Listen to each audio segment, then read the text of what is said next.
Honorable Mike Johnson of the state of Louisiana, having received a majority of the votes cast, is duly elected Speaker of the House of Representatives.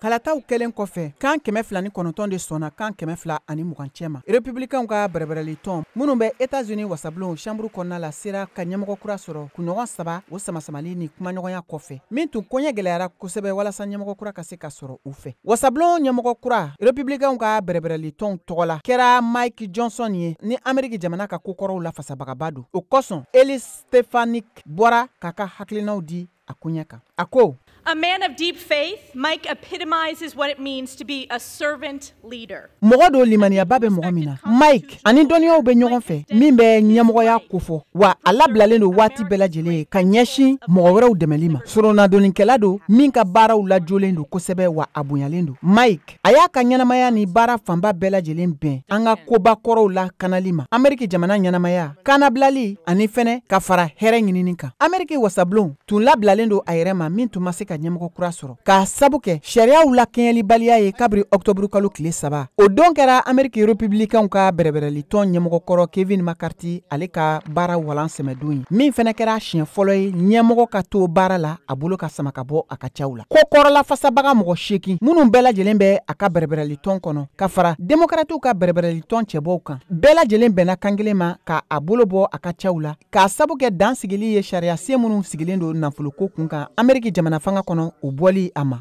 hakili b'a kan k'a fɔ ko Mike Johnson bɛna sɔn ka a yɛrɛ bɔ joona bɛɛ lajɛlen de b'a fɛ wa bɛɛ lajɛlen b'a bonya k'a daminɛ jamanatigi kɔrɔ Donald Trump la républicain ka wasaden 209 in minnu bɛ chambre kɔnɔ bɛɛ bɔra k'u ka kan di u ka ɲɛmɔgɔ Hakeem Jeffrey ma baw u y'a yira k'a fɔ ko hakilina minnu bɛ tali kɛ ka taa Johnson fan fɛ ye hakilina gɛlɛnw de ye tile 23 dɔrɔn de bɛ Ameriki wasadenw bolo u ka se ka bɛnkan kura sɔrɔ walasa ka se ka sariyakow labato Ameriki jamana fanga ka nafolo ko kun kan wa min kuntagala ka surun kosɛbɛ jamana fanga yɔrɔ min bɛ ɲini ka se a dan na wa a ka ka ɲɛnabɔli kɛ ka ɲɛsin Ameriki jamana ka masaya so Maison Blanche ka laɲiniw ma n'o dɔ bɛ tali kɛ dollar wari miliyari 61 min hakilinaw talen don Maison Blanche fɛ k'a fɔ k'a ka ka kɛ dɛmɛ ye ka taa Ukraine jamana ma ani ka fara dollar wari miliyari 14 kan o dɛmɛ ka ka taa Israel nin tun ye VOA ka kunnafonidila Katherine Gypson ka laseli ye VOA Bambara tɔgɔ la Mariam Traore.